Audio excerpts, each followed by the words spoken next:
Yes, members, good morning again. Today we'll be hosting the 32nd webinar in a series of monthly webinars organized by the Water Resources Institute of the Ministry of Water and Environment.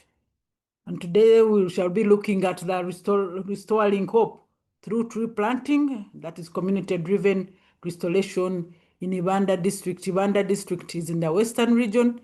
Those who don't know where Ibanda District is, and it is part of the Ugandan country. It is not away from our country. It is Uganda. Ibanda District is actually part of also of Albert Water Management Zone. When we talk about the zones, we have about 4 zones in the country divided accordingly to the hydrological boundaries. And that's where the water and environment is being managed at a zone level. And the zones really have catchments and sub-catchments. And one of these catchments, Ibanda District, is in the Mpanga catchment, and most of it has been done with the support of Water for People, support of Conrad Hilton Foundation, and also with in collaboration with the Ministry of Water and Environment. A lot of activities have been done in this catchment, in this Albert Water Management Zone. Those of you who have been attending regular attendance of our series, a lot of have been presented in regard to Mpanga catchment from the Albert Water Management Zone. Our presenter today is going to be other than Immaculate Atuheire.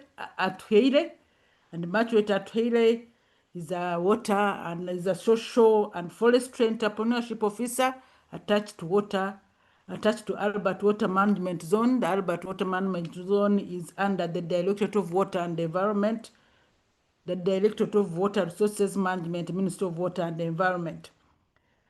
Atuheire, she has supported the implementation of several restoration initiatives for over 5 years, and she has a passion for environment, primarily through tree planting in degraded hotspots.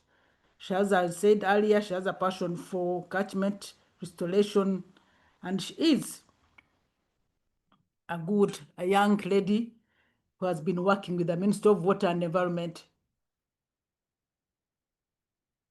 for the last 5 years. These restoration activities through community-driven, through planting along the rivers, along the other catchment, is to enhance climate resilience to the ecosystems, and also is about to make sure that the communities that are living in this catchment have also resilient to the climate changes and other people. This is my first introduction of Atuheire, and otherwise I would let the county director, Water for People, to take it from here, and then afterwards the presenter will start presenting, and later on shall have a conclusion. They didn't display the program. I'm trying to look at the program, but that's what the program is all about. Otherwise, Miss Brenda, the floor is yours. Thank you. Thank you very much, Gwen. Good morning, ladies and gentlemen. A warm welcome again to this particular series of our webinar that is kindly hosted by the Water Resources Institute. Water for People is honored to partner with the Ministry of Water and Environment, and particularly the Albert Water Management Zone, on this particular grant with funding from the Conrad Hilton Foundation. Just like Gwendolyn has mentioned, there's a lot of very good work that is happening down there. Today, we will be hearing what is emerging, the learnings coming from Ibanda, but certainly this project is actually supporting quite a number of districts that are benefiting. I think across the board, there are probably about 5 districts within the Mpanga catchment that are in this grant. And the Water for People component is basically to see to it that there is knowledge management, sharing happening, that there is learning happening across the board for all stakeholders. and certainly partnering with the Water Resources Institute as a vehicle to see to it that many like-minded people take part in these conversations and these learnings was the one of the best strategic decisions to take, to work with the Water Resources Institute, which is already a vehicle that has been availed for us. We are aware that this project is doing a lot in nature-based solutions, implementation of different kind of interventions, reforestation, livelihoods, water quality testing, everything around protecting our water resource within the catchment. There's a lot of action research happening, and so we don't want to miss out on those very good emerging learnings that are coming. And that is why today we are here to listen into what is emerging, what is coming out of the work that is being done in Ibanda.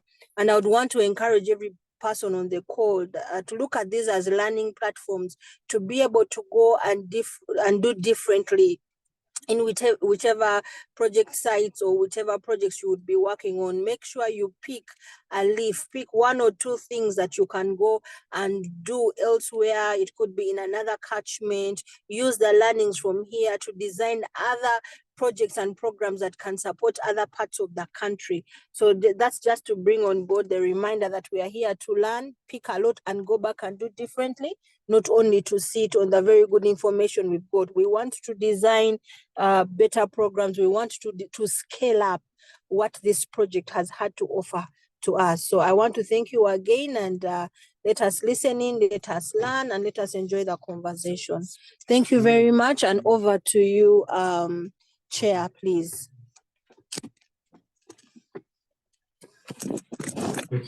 Hello, everybody. Turned into a sugar. I think I call upon Immaculate to take over and present to us the findings and what has been done in Ibanda District through tree planting and environmental restoration. Immaculate, the floor is yours.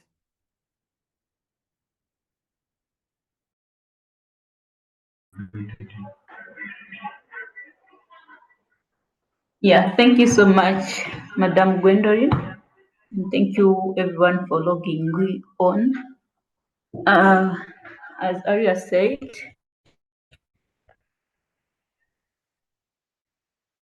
much later, Tyler is my name. I work with Ministry of Water. That's the Albert Water Management Zone in Fort Portal. And I work as a social and forestry entrepreneurship office.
Is it my network or have we lost Immaculate?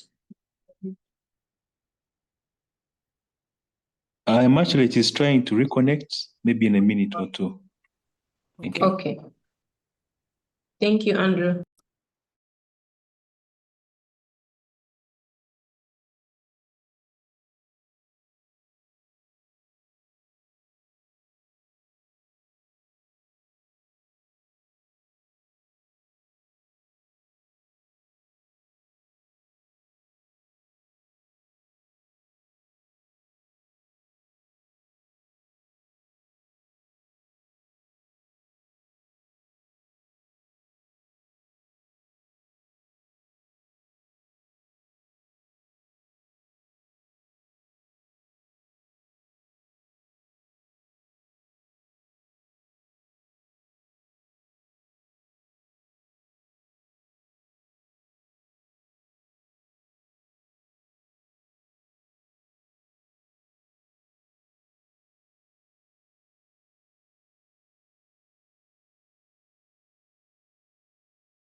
Yeah, hello.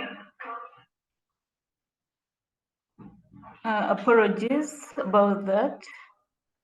But technology thinks it was network. Maxwell, are you finding a challenge to share that Francis should share? No. Yes, the network challenges. Maybe Francis should share. If you are finding it a challenge, it's okay.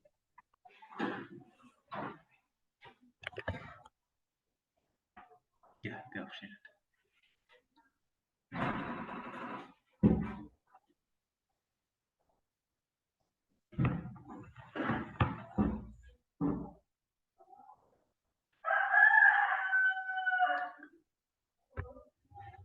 Unfortunately, I'm unable to see. But I think what I can do is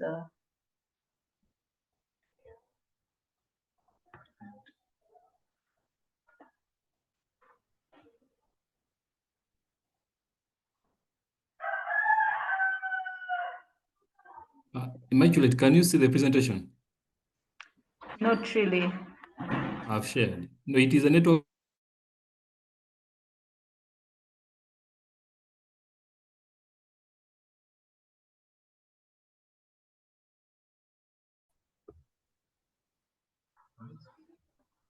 You can present as you see on the screen.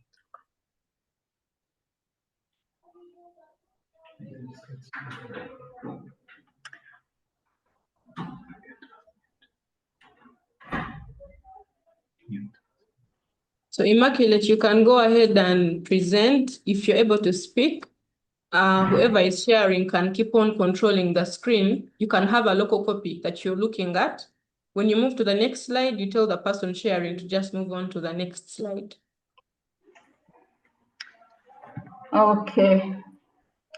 So apologies about that. And as I've said, Immaculate Atwile is my name. I'm going to be presenting to you how tree growing is restoring hopes of different people in the Ibanda District, that is in Mpanga catchment. Next slide.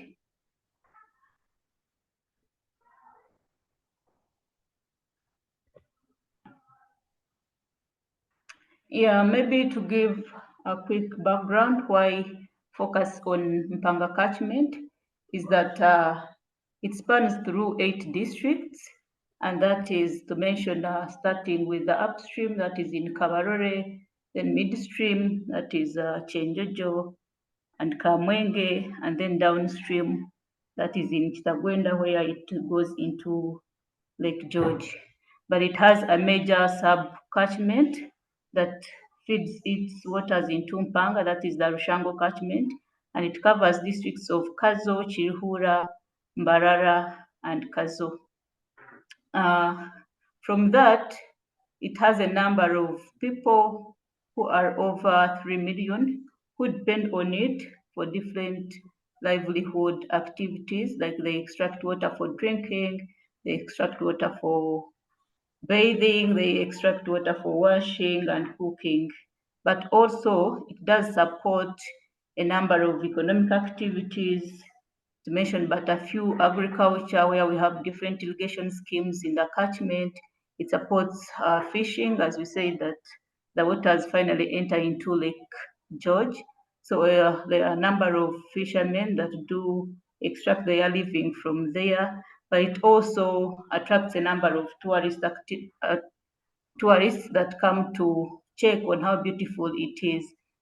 But also it supports electricity generation, as most of you might be knowing that there is a hydropower plant down in Kitagwenda that generates power from River Mpanga.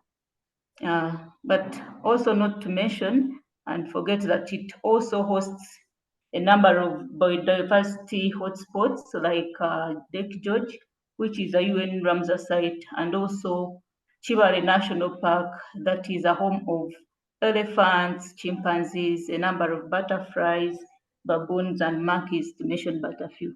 Next slide, please.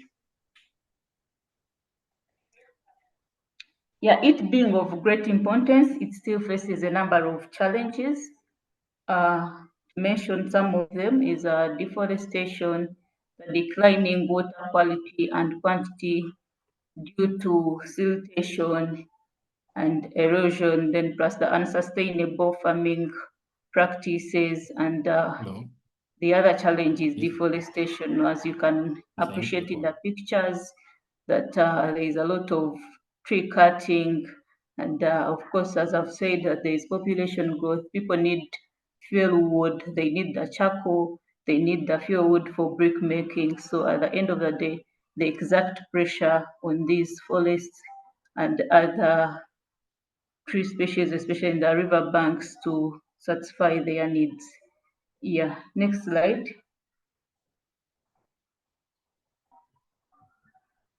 Yeah, so to address some of these challenges, the ministry received a grant from the Conrad N. Hilton Foundation to implement some of remedial measures, and one of the focus was to support the restoration of degraded areas, both on community and public land, through tree growing, and it is a 3-year project. But what I'm going to present is going to be focusing on what we have achieved so far in the first year, and the target was 40 hectares. So to achieve that, we did a number of activities, or we took different approaches, and in that, it was majorly community-driven, where we involved a number of stakeholders ranging from district to sub-county, then parish and community members. So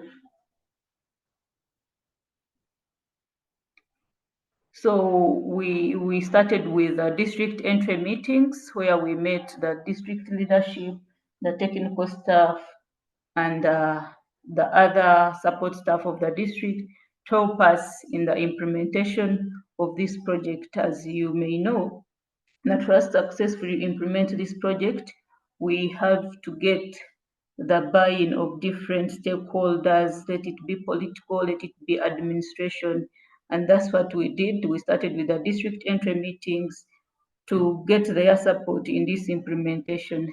Then after that, we also did a number of radio talk shows, since the radios reach out to a wider population. We had to do a number of them so that this gospel is reached to very many people down in our villages and where we were supposed to do the implementation from.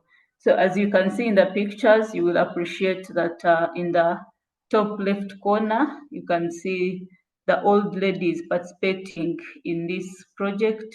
They had come for a community sensitization meeting to listen to what we are trying to solve, challenges that we face and how we could work together to achieve that. So in the picture, you can easily see that the women were highly involved in this project. And why?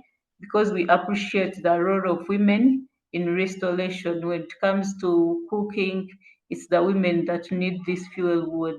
And in most cases, when it comes to maintenance, it is the women that come and do the maintaining of these trees. Yeah, next slide, please.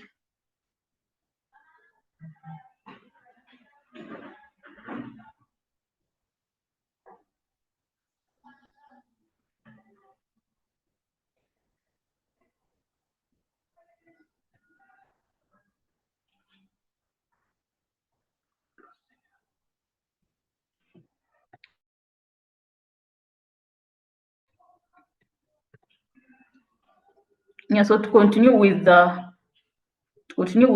approach that we did, as I've said, we did sensitizations, and in this we were able to reach out to 489 individuals in the areas where we did the sensitizations. That is to mention in the sub-counties of Ruchili, Nyamareve, and then Kagongo. And we achieved this through 8 sensitization meetings. And as you can appreciate in the left picture is that is the chairperson of the sub-catchment committee for Shango catchment, who is trying to sensitize his population on the need to restore the catchment and solve some of those issues that I talked about. After that, we went ahead to do the trainings, and we did train 213 individuals in 12 sessions for them to appreciate that trees is not about throwing them in the bush, but taking care of them and seeing how they do the pitting, how they do the lining out and all that. Then after that, we went ahead to do tree planting or the actual restoration through tree growing. And in this, we planted a number of tree species ranging from indigenous to fruit trees and then to cash crops. The next slide, please.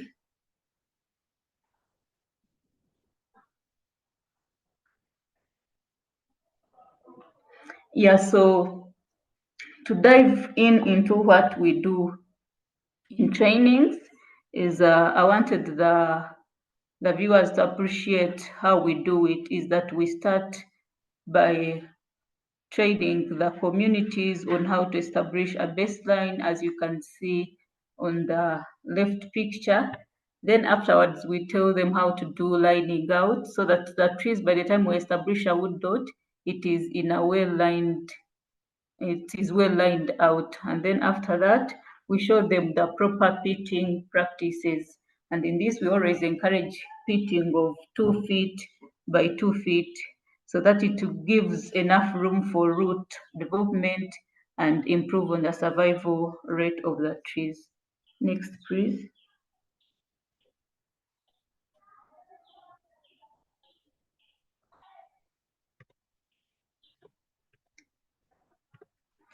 Yeah, so to achieve and get to know the progress so far we have achieved is we did a monitoring visit to some of the key sites where we did restoration, and the methodology that we used is that we drew plots of 30 by 30 meters on key sites that we did restore, both on public and private land.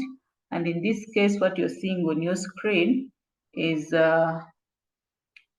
along the river bank of Mpanga catchment, to be particular along Chiburara prison farm, is that if you can appreciate the picture of before that, where that young lady is standing in a maize plantation before there used to be cultivation up to the river bank.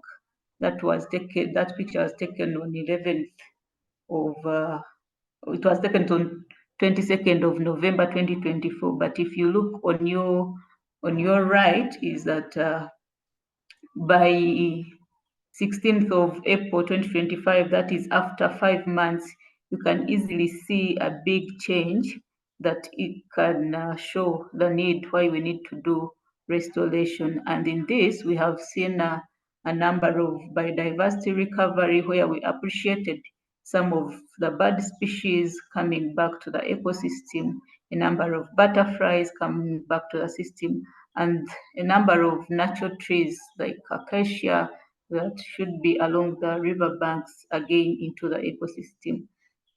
Yeah, Francis, there is something that is missing. Maybe you could press next. And the trees that we did plant, they are thriving very well, as you can see in the pictures. They are at a height between 40 centimeters to 80 centimeters. That's almost a meter after 5 months of planting. So to mention some of the species that we have planted along the riverbanks is that we have the mahogany, we have the spathodia, we have the musizi, we have albizia, and improved muvuli. Yeah. Then next, please.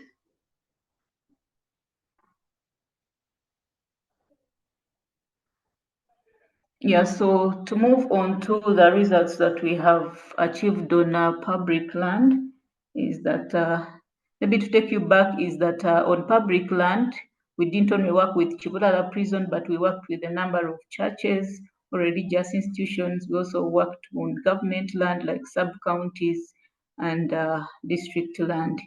Yeah, but overall, the survival rate on public land, when we compared, is 75%. Yeah, then to move to private land is that the survival rate is on average 85%, as you can appreciate in the pictures, is that in May, that's when we did the planting, but by September, this very month we are in, you could see like the trees have really grown, also about 80 centimeters, depending on the tree species and the enabling environment. So we integrated a number of tree species on private land with an intention of boosting and motivating them to actually maintain these trees. So that could be one of the reasons why the survival rate on private land is a little bit high compared to that of public land. Yeah, so we gave them tree species ranging from medicinal plants to cash crops and then to the indigenous trees that we really show, as you can appreciate in the pictures. We have Prunus africana, which is well known for helping in treating prostate cancer. Then you can appreciate that we also gave them cash crops like coffee, which helps in motivating these individuals to actually maintain these trees, but at the end of the day, improving the green coverage and also helping to them to maintain the trees for a longer period of time. Yeah, next, please.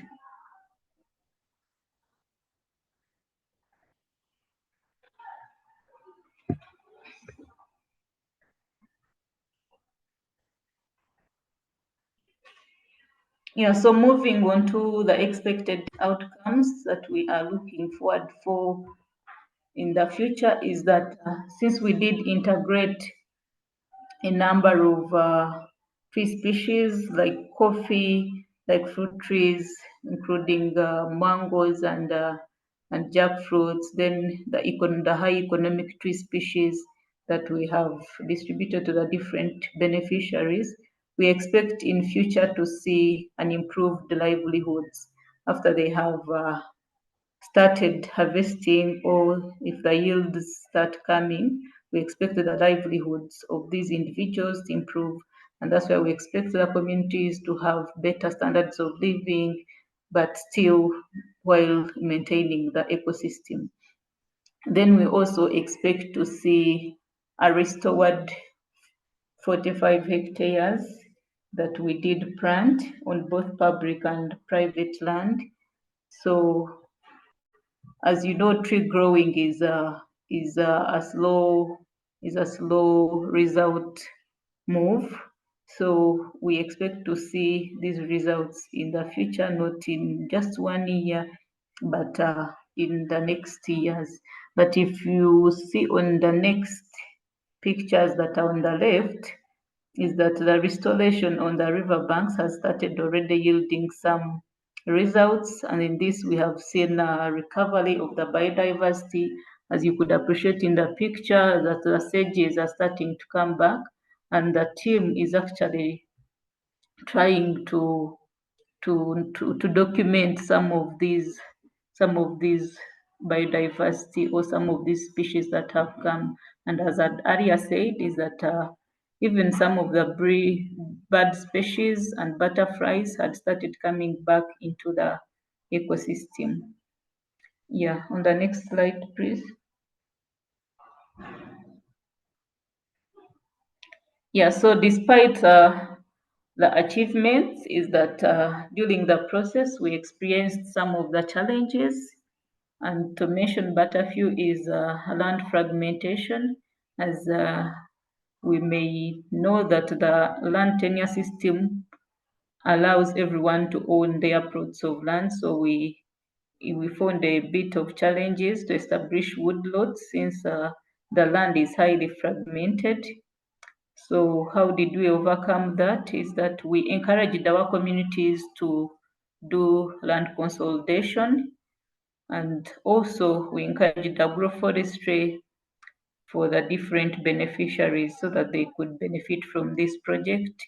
And we end up planting trees at the end of the day. Then the economic constraints, this brings in concepts where most of the beneficiaries have challenges to do with income, and then the poverty rates are somehow high in the district. So this puts the risk of the trees to actually be prematurely harvested. So how did we overcome? Is that we have tried to link these beneficiaries to carbon credit facilities so that they support them to maintain these trees as as they give them something in terms of cash while they leave the trees for future purposes. Then unpredicted weather change patterns.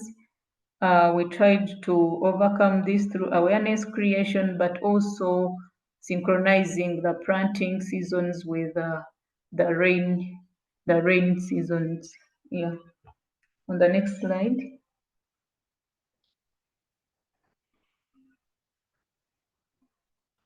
Yeah, so what are some of the challenges that we have learned throughout this implementation period?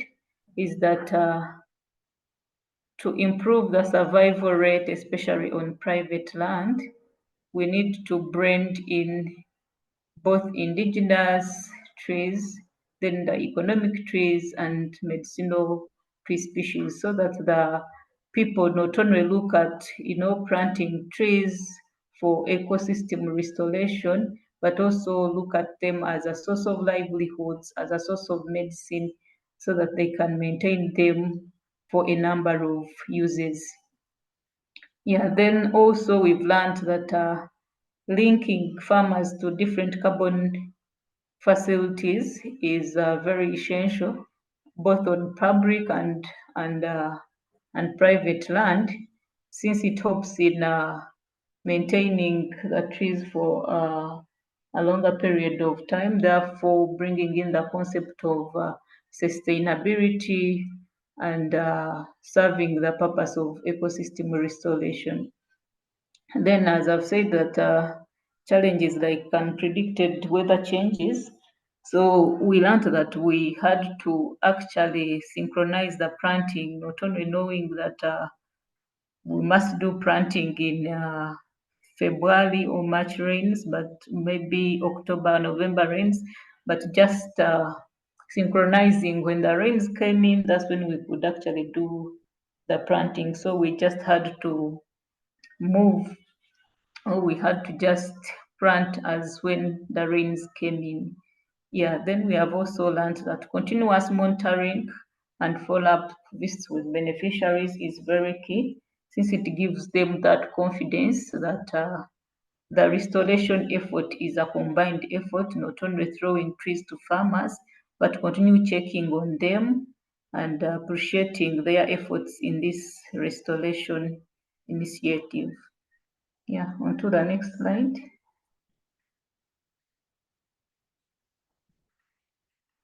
Yeah, so what do we conclude? We conclude that for a sustainable restoration initiative, we need to blend in these trees with economical and medicinal trees, and as I said, that they help in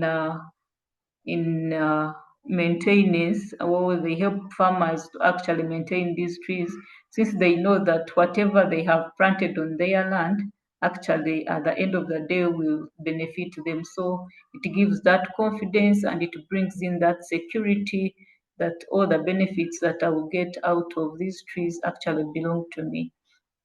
Yeah, and we also conclude that this initiative has promoted ecological and biodiversity recovery, providing socio-economic benefits like increased household income while aligning to the Uganda's Vision 2040, NDP 4 and SDGs like 1, 2, 13, which calls for action on climate change, and 15, which calls for life on land. And as I said, that along the Chiburana prison farm that is on the riverbank, we had started appreciating the different bird species coming back, the different tree species regenerating, and the different butterflies coming back into the ecosystem. Yeah, on to the next slide.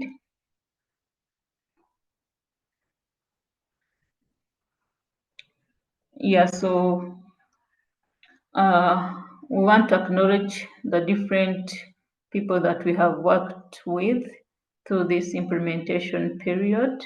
One is Water for People for championing the documentation and publishing of the knowledge management practices on water resources, especially in the Mpanga catchment, but also for organizing this webinar in conjunction with Water Resources Institute. Then the Conrad N. Hilton Foundation, which is funding this very project. Then the Ibanda District and technical staff for the support during the implementation, not forgetting the government of Uganda for giving us an enabling environment in terms of security to implement this project. Yeah, I thank you all for your attention.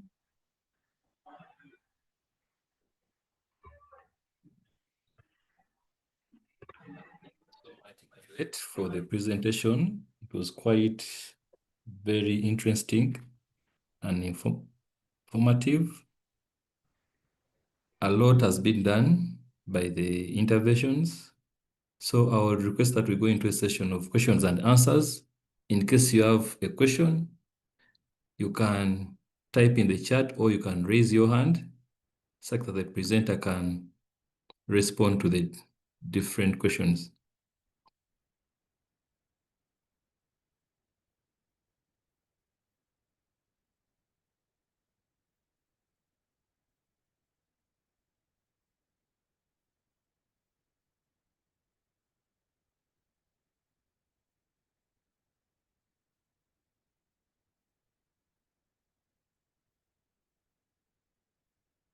Yes, Richard, you can come in.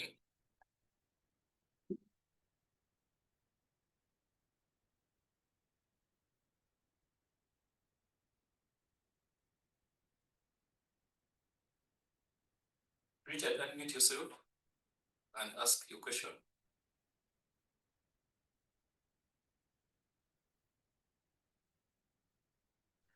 Have I been permitted to speak? Yes. Your volume is so low, I don't know what is happening on your part. Mine is on maximum here. Let me try to improve. Colleagues. Good morning, colleagues. Morning, Richard. I had already put my credentials in the chat box. I'm Baguma Richard Ruatoro. I'm a representative of the Civil Society Coalition on Transport. I put the website there to Climate Action Network Uganda, and I was a board member at Climate Action Network for about 7 years until last year, August, and the General Secretary of CANU. I'm a lawyer. I sit here at Kalenda and Company Advocates. I was in Rwamwanja about last year.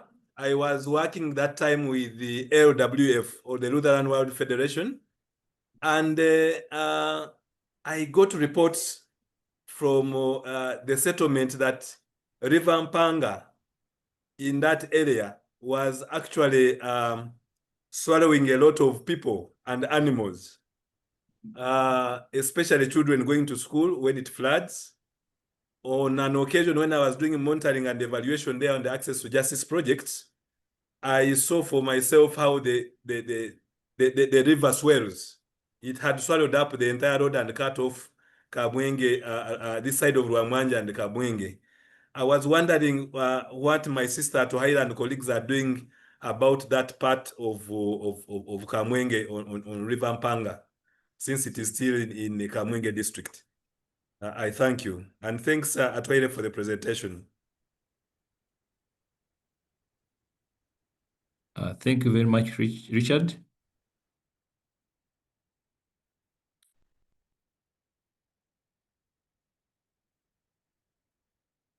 We had 3 hands. I'm seeing only one. Jennifer, you had a question? Yes, Francis. Yes. Yes, thank you so much, Francis. And thank you so much, Immaculate, for the wonderful presentation. And we also thank the partners who have enabled this webinar to take place, Water for People and the Water Resource Institute. Yeah, I really appreciate the way she has. I'm called Jennifer Major. Sorry for that. I'm called Jennifer Major. I work for Center for Ecological Governance and Gender Initiatives. That is SEGI in short. The presentation was quite good. It resonates with what we do. I loved especially this part where she said they talked about nature-based restoration. I wanted just to know a little bit what strategies have been put in place to ensure that this project is properly sustained, because in most cases, the nature-based restored landscape is viewed as an idle land and is susceptible to grabbing. I don't know what I mean, be using a wrong word, being taken away or depleted or destroyed. Apart from those intentions which have been put in place, that it acts as a carbon credit, it also improves on people's livelihood. Eventually, it will improve. Okay, they will eventually sell. Could be harvest to improve the livelihoods of either the communities or those stakeholders who are in charge. So what strategies are being put in place to ensure that the nature-based restored landscape, which in most cases is looked at as an idle land, is not encroached into? Thank you. Thank you very much, Jennifer, for the question. Imagine I was thinking that maybe you could respond to those two questions as we also try to so we can approach the questions in the chat.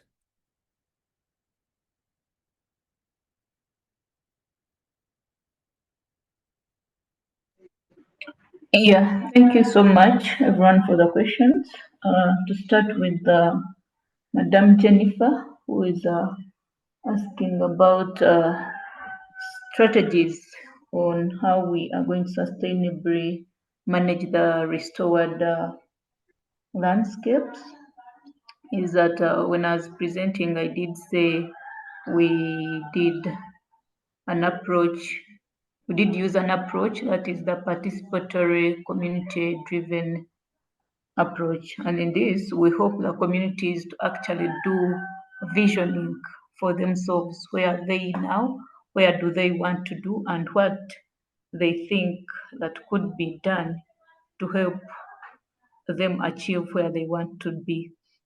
And that it brings in the ownership perspective, where communities feel that this is not actually going to benefit people outside from where we are, but it is going to benefit us ourselves. But more so, we have involved everyone, including the district leadership, including the sub-county people, and including the parish, where we believe that the ministry cannot reach to go and monitor and supervise. This involvement of these different stakeholders will actually help in monitoring to see that these restored landscapes that we did establish, especially in public land, is actually serving the purpose. And on that note, we still do follow-ups, we still do continuous monitoring, but also continue preaching the gospel as to why we are actually doing the restoration, is that we are trying to combat the different climate change effects that these very communities are facing. So we are using that approach to make sure that whatever we are restoring is actually sustainably managed. But more so, as I said, is that we have linked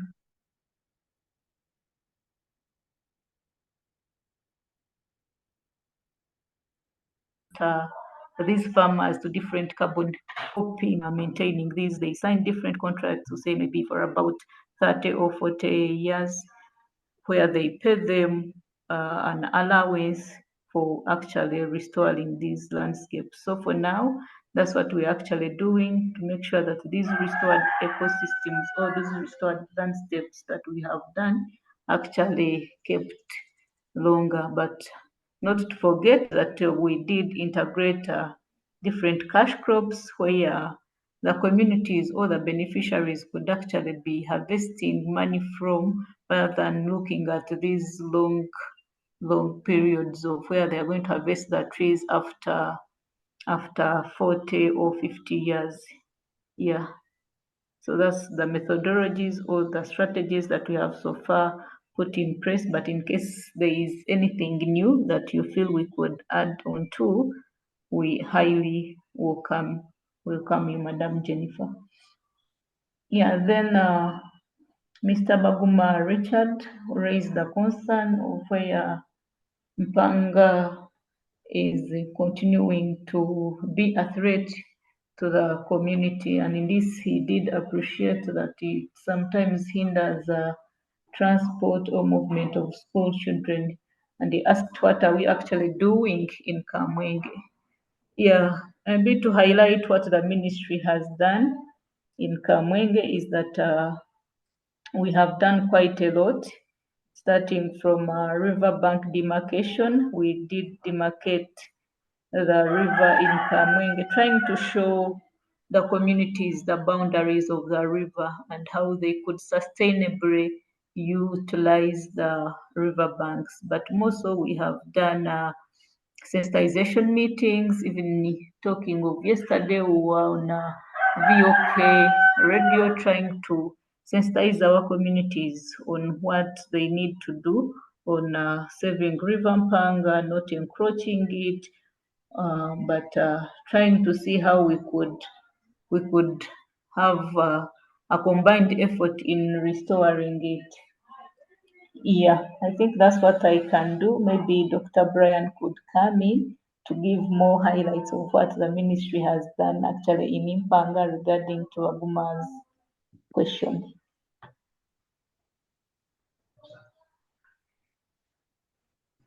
Yeah, then moving into the chat, Samuel Tumhair is saying, my question is on how we handled inclusion. Yeah, so how we handled inclusion is that this was a voluntary project and it welcomed everyone on board.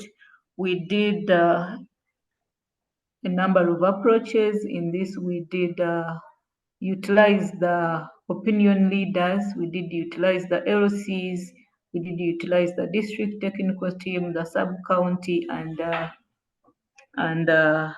parish stakeholders. So in this, everyone was called on to, but when you saw in my statistics is that of the people that we did sensitize and train, is that there were a limited number of women into this project. So what does this mean? That we actually still have a room to bring women onto restoration projects where we can do more of sensitization by encouraging them to actually come onto such initiatives, since the climate change actually in most cases affects women compared to men, because when it comes to cooking, it is women that need fuel to do the cooking. When it comes to limited water access, it is women that have to go and fetch water in most cases. So we are still on the run to see how we could include more women in the project, but not forgetting that we appreciate those that actually came in and supported. And also to talk of the youth, when we were training, we actually did segregated trainings where we would put the youth alone, we put the women alone, and then the males alone, so that they understand the concept of restoration, how it affects them differently. Yeah, that's how I can answer that. Yeah, I think those are the questions, if I'm not mistaken. Immaculate, there are some more questions in the chat. Okay. How do you process water in Uganda for poor good health and well-being? That is from David.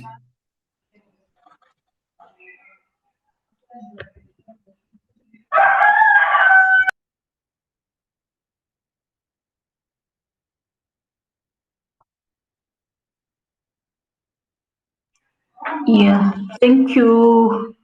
Thank you, Xavier. I would like to call upon Dr. Guma Brand to maybe first answer or supplement on my submission on Baguma's question as I compile the other questions, and then I come in for the second session. Thank you. Okay. Yeah, thank you so much, Madam Immaculate, for answering most of the questions. Actually, I've answered almost all the questions, but I just want to maybe add some more flesh on the question that was raised by Mr. Richard Baguma. Immaculate ably explained that we have actually done quite a lot within the Kamwenge district, where we have actually got funding from Water for People that has actually helped us demarcate the buffer zone for River Mpanga. And we have actually covered about 90% for the river system flowing through Kamwenge district. So we demarcated from the highest flood water mark and demarcated 100 meters because River Mpanga is listed in the 6th schedule, where we are supposed to have 100 meters from the highest flood watermark. So this is actually able to guide the local community members that this is the flood plain. And during the flood season, that place is usually covered with water. And we have actually also been carrying out sensitization meetings, trying to enlighten people that during the wet season, this is a no-go zone area. Otherwise, you will drown. So we've been raising those red flags. And some areas we have actually done assisted regeneration, where we have planted some indigenous tree seedlings, but also led to the recolonization of the original species that were there on the riverbank. So that has actually been done. And I've also supported the local communities with providing an alternative source of income. We all do know that you cannot stop a poor person from degrading the catchment area. So some of those riparian community members have been supported with alternative income generating activities to lessen the pressure of them continuously, degrading the catchment. And then there is an interesting question from Mr. David Usem Niamaz, I think from Sierra Leone. So thank you very much. You're trying to understand the process of how we actually supply water, good quality water to the rural poor. Uganda has utility bodies. We have the National Water and Sewerage Corporation that basically provides safe and clean water to urban areas. And we also have umbrella organizations. These are more or less pro-poor. It gives water to the pro-poor in rural areas where water is actually of good quality that is supplied to the poor people. And the tariffs actually even lower than national water. So at least we have those utility bodies that are able to actually supply clean and safe water to the different clusters of people. And then, of course, we are revolutionizing how we manage and supply water. So we even now have districts that have been gazetted to actually take charge of the water supply systems. So as Uganda, we are regionalizing, it's dynamic, and of course, it is a right for everyone to have access to clean and safe water. Thank you.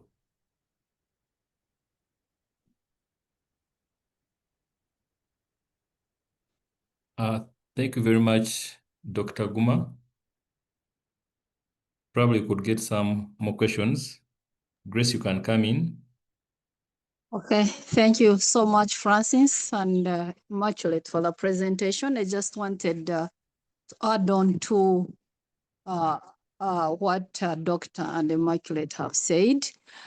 In line with the question on flooding in Kamwenge, we take note that this security challenge, water security challenge of flooding, it's more of catchment based more than that point geography where it happens. So a lot is being done by the Albert Water Management Zone throughout the catchment, because this river flows right from upstream from the Rwenzoris in Kabarole upstream. So the practices that happen along other districts, Kabarole, Fort Portal City, Chienjojo, all those degradation hotspots contribute to this siltation, because they have degraded the river banks, and then the siltation and all these deposits into the river, as it gets even upstream it floods, but by the time it gets into Kamwenge, it has flown through a number of districts and it has been affected, and that's what is mainly causing flooding.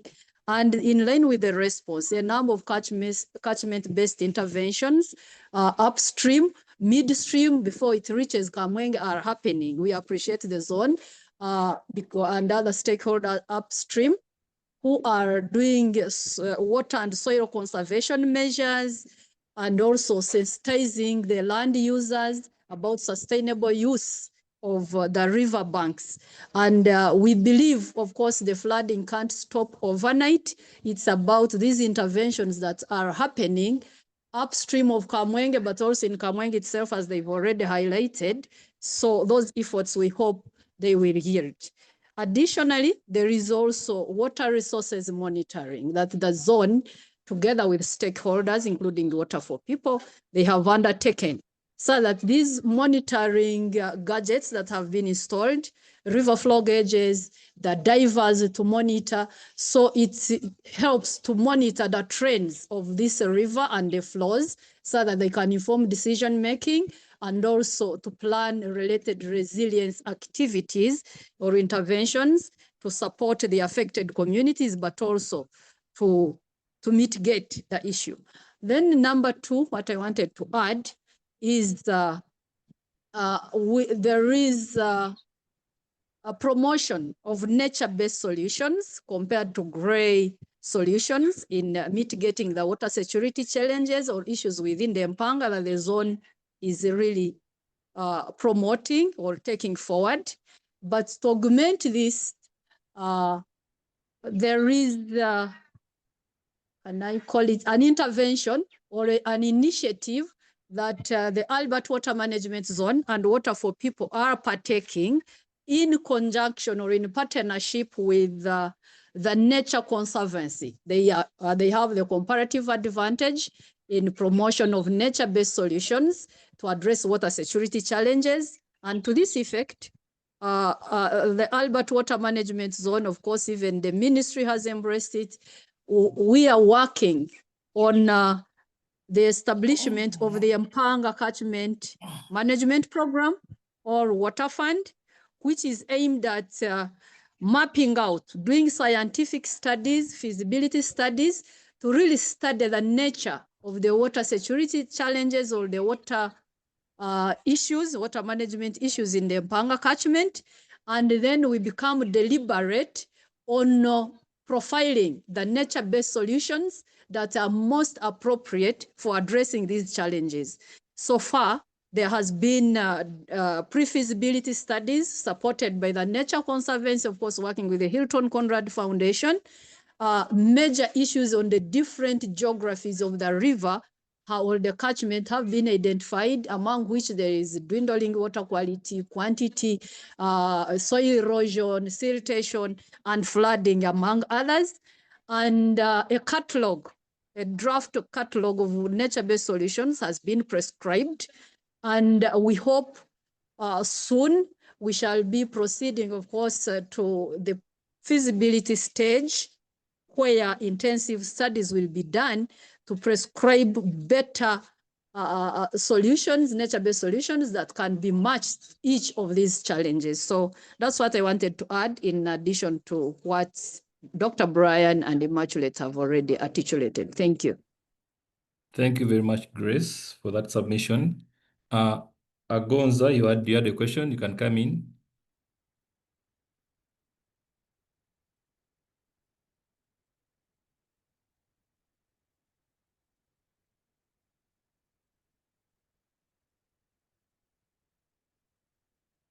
Deogracious, you can come in.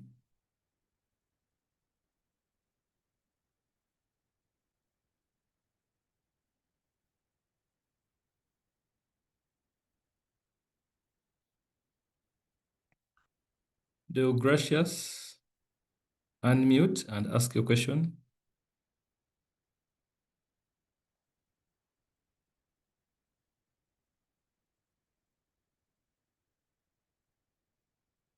Maybe as we wait for Deogracious to come in, Immaculate, you had some questions in the chat.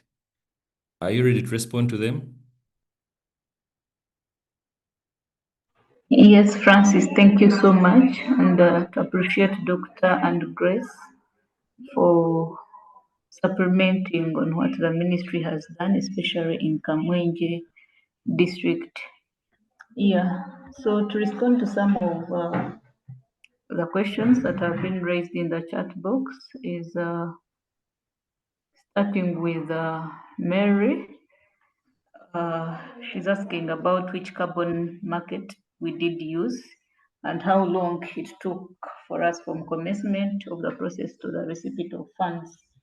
Yeah, is that how we linked the farmers to the carbon credit market or facilities is that we worked with a district, that is the Ibanda District local government, that has signed a number of memorandum of understanding with different carbon credit NGOs. So we took over that opportunity and we registered the beneficiaries that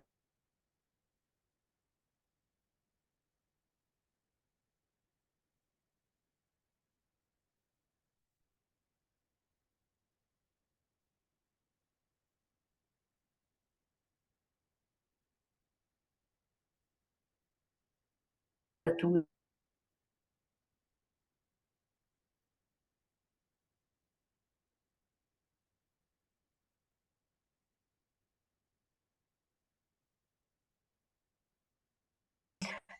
work with in this very project to actually come on board to benefit from the carbon.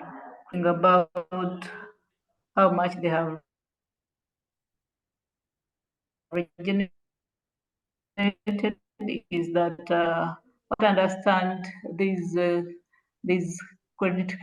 carbon credit facilities, some of these benefits to the beneficiaries are started 1 year. In November, they have taken them up, and they will. Then the third question Mary is asking about, how long do you think it will take to start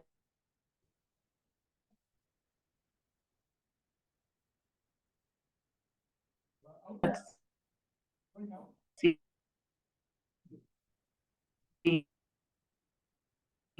actual benefits to the environment? It's not a short-term project, like within the next 1 or 2 process. So and they are naturally regenerating. So that move itself, where people are appreciating that we actually need to preserve these riverbanks. For us, it is a very big success, and it can actually send a very big message that if we actually stop doing poor farming practices, we can bring back the biodiversity that had that had migrated to other areas, and that's where we could see the birds are coming through, butterflies are coming through, the monkeys actually coming through, and the flooding within the river banks actually extends back to the river. But most so we have seen changes on how communities are actually receiving the restoration project message. Is that before they were not appreciating that climate change is real, that actually if I plant a tree, I can hope in combating climate change. But after us creating enough awareness on what the impacts of climate change are, we have seen people reaching out to us asking how we could support them with actually tree seedlings to restore their areas. And to us, that is a very big success, because they have picked the idea that actually restoration is very vital. It is very necessary for us to work together, or for us to reach out to the ministry and see where we cannot, how the ministry can support us. So mindset change, that one we have observed it, and it is what I believe that can actually help us to restore and combat the climate change effects. So talking of when the actual benefits will come, to me, is that we have already started realizing them through mindset change.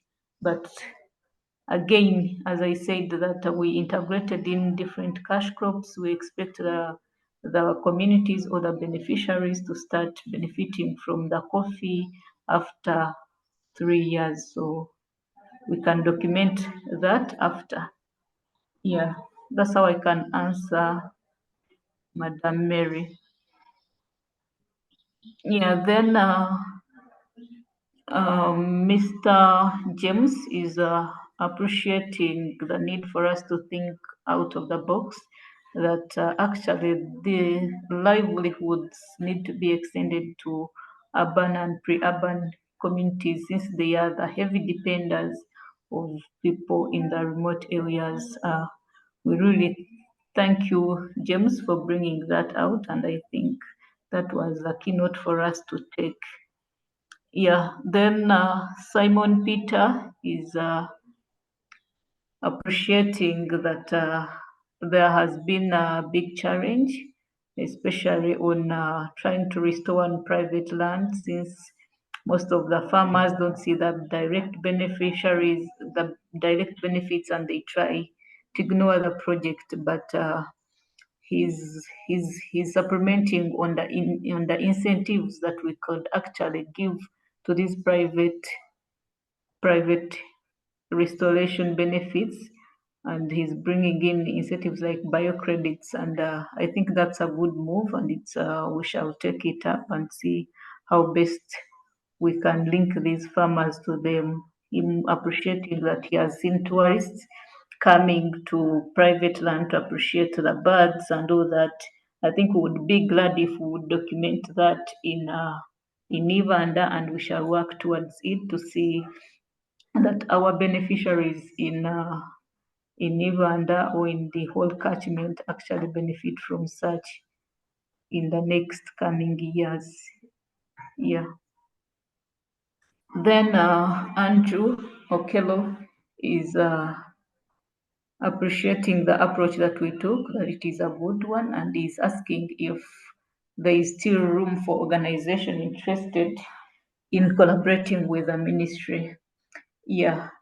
To mention is that the ministry has been at a pride of collaborating with different partners, and as I did mention, is that we've worked with Water for People, we've worked with the RRC, the Conrad N. Hilton Foundation.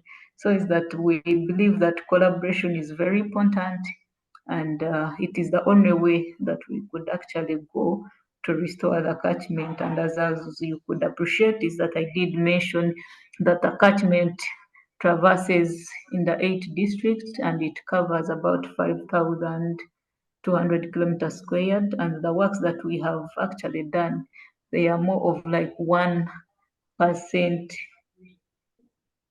of the whole catchment. So meaning that there is still room for us to actually scale up these initiatives to the whole catchment, and we see how we could actually solve the challenges that I did mention in the start of the presentation, but also as Mr. Baguma highlighted it, that the flooding and all that the catchment is still facing all those challenges. So would appreciate anyone coming onto board.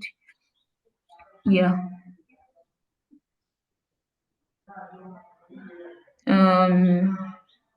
Mr. Simon is again asking, could there be more reporting on efforts to tree success with focus?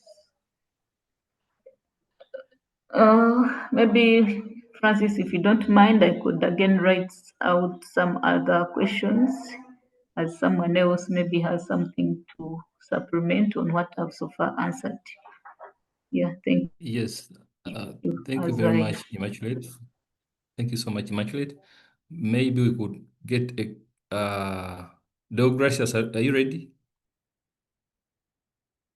You can unmute. Dog Gracious, if you're not ready, we go to Grace. Thank you, Francis. Thank you, Immaculate. I wanted to add one more thing. While there are these operational things going on or interventions as we've had, and more so again going to, was it Waguma's question on floods again, we believe all these, there is a correlation between what is happening and climate change within the Mpanga catchment, and flooding is one of them. And to this effect, we are working with the climate change department for Kamwenge and Kitagwenda districts that are the downstream districts that are also affected by these challenges to conduct a climate risk and vulnerability assessment so that we are able to understand the nature of these issues. But also, at the end of it all, we hope to have a district climate action plans so that they will really inform. We have evidence and also community input into aspects to do with enhancing resilience, but also adapting to these impacts and the hazards that are happening within the Mpanga catchment, not only in Kamwenge itself, but also the downstream district of Kitagwenda. I wanted to add that these are also some of the long-term strategies that are there to augment the catchment-based water resources management in this catchment, other than addressing the issues as they come at specific times. Thank you so much, and that's it from me. Thank you very much, Grace, for that submission. Members, we've put a link in the chat. It is an evaluation form for the webinar. Kindly fill the form. We are trying to see how best we can support and also provide better services, especially when it comes to these webinars. Get some time and fill the form. Immaculate, are you ready?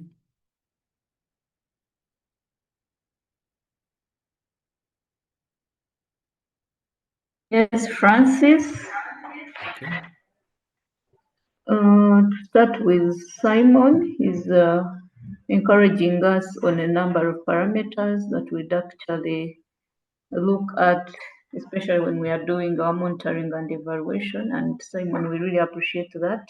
And we shall take it up to see that the data that we collect is actually used for purposes that you have mentioned, like carbon sequestration and overall vegetation, community, and productivity. And this, it will be scaled up in other catchments. So Simon, thank you so much. Then Ndibareba is giving us some of other carbon credit entities, and we really appreciate that, Ndibareba. We shall also explore it and see how we could integrate it with our farmers. Yeah, so I think that's it. Okay. unless I've left out something. I think you have addressed all the questions, unless members there is someone who feels like they have something burning. At this juncture, I want to call Dr. Guma to provide the wrap up of this webinar. Thank you so much, Francis, for the moderation of today's webinar, and also to the Water Resources Institute for really hosting us to the webinar. So before I also extend appreciation, I want to thank Water for People that has steered the knowledge management and sharing under the grant. And some of the key things that have actually come out from today's webinar, we have come to appreciate that this is a flagship project that is actually going to inspire generations, but also change the lens at which we have been looking at during the restoration of degraded landscapes on private land. So it brings out an aspect of trying to learn and co-create new innovations that are supposed to, increase the forest coverage within the country. The aspect of involvement of the local people from the grassroots, involving people from that level at the district level, as well as the other government agencies, is quite critical for the success of any restoration program. The aspect of bringing an economic incentive. At most times, we have been carrying out reforestation, maybe with indigenous tree seedlings only, or we have been doing a lot of gravaria, but falling side of having, some trees that can have a very close symbiotic relation to the local communities, something they can actually relate to. To me, this has been very critical and something that should change at how we've been looking at the reforestation programs. And this is why it has been evidently observed that survival rate at community on private owned land is actually higher than even the public land, because people are actually pushed to actually maintain their woodlots, because they know once they mature, then they can actually have either the medicinal value from the trees, or they can also have the products like coffee, the coffee beans, being the coffee being harvested, the cocoa being harvested. So to me, this has actually should open up the lens at how we have been doing things. And then, of course, something that was salient in the presentation, but also something that has actually been evident, has been the issue of job creation. How is this reforestation program creating jobs? So to me, that is also something that is a very good takeaway home, trying to inspire generations, giving people hope that we can actually create jobs from simple reforestation. How are jobs coming in? Of course, we're having the issues of the carbon credits. We're having the issues of harvesting some of the coffee that once it matures. So there's that complete value chain along the way, and also contributing not only to the national agenda. To me, something that has come out clearly from the presentation, contributing to the national agenda, the NDP4, restoring hope through tree planting, is contributory to our national development plan 4. Of course, that also contributes to the parish development model, but also most importantly, contributing to the sustainable development goals. These have been ably, clearly put out in the presentation. SDG 1, we have 2, we have 13, we have 15, but also SDG 6, that is around water. So this is quite very critical. So, and then of course, a key to the presentation, of course, on the issue of sustainability of this whole project. Of course, it has been ably mentioned, stakeholder involvement, but also being incorporated into government activities. The project, of course, has a timeline, but this is being implemented and supervised by the Ministry of Water and Environment. So there is that relation that will continue. There's that social relation with the project and the local community members. So that provides it a springboard for longer term sustainability. So to me, these are some of the key issues that I felt that I needed to reemphasize on that have actually come out from today's webinar. So thank you very much. And once again to our partners, Water for People, that has been very central to the knowledge management. At least we have been able to have information products that have been generated. On the screen, you have Restoring Hope Through Trees, Community-Driven Reforestation in Ibanda District. This is a document that clearly highlights the process of stakeholder engagement, how we did the planting. So it's a compendium of the whole journey. And without sharing knowledge, one will actually miss out on trying to co-create new innovations. So at least we have been able to have a couple of innovations that we have picked up from the project.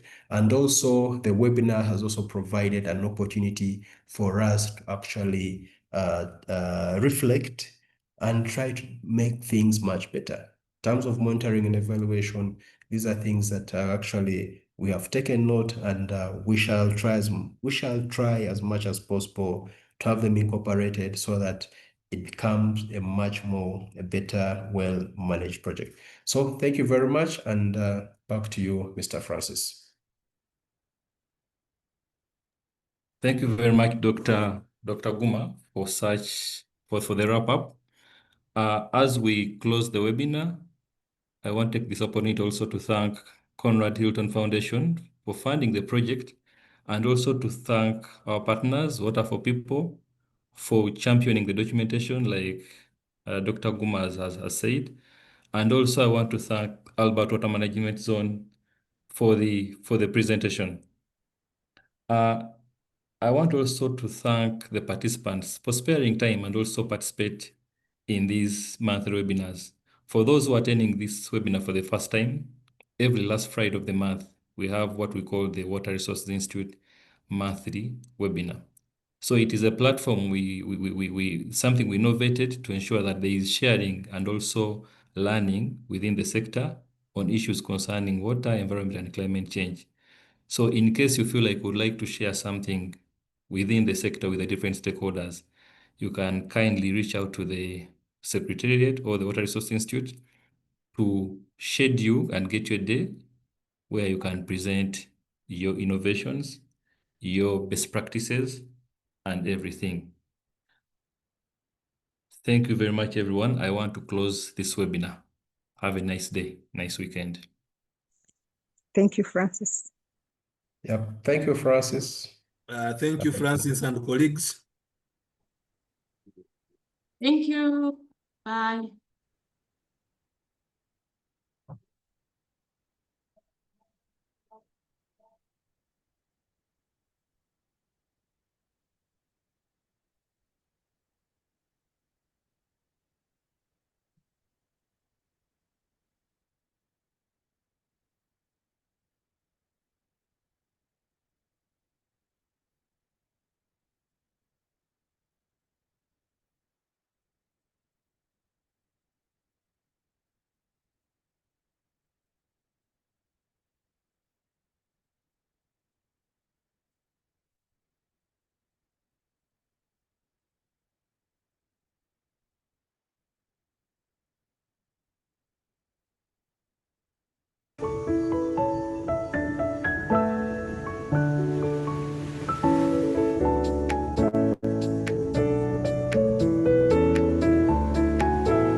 you.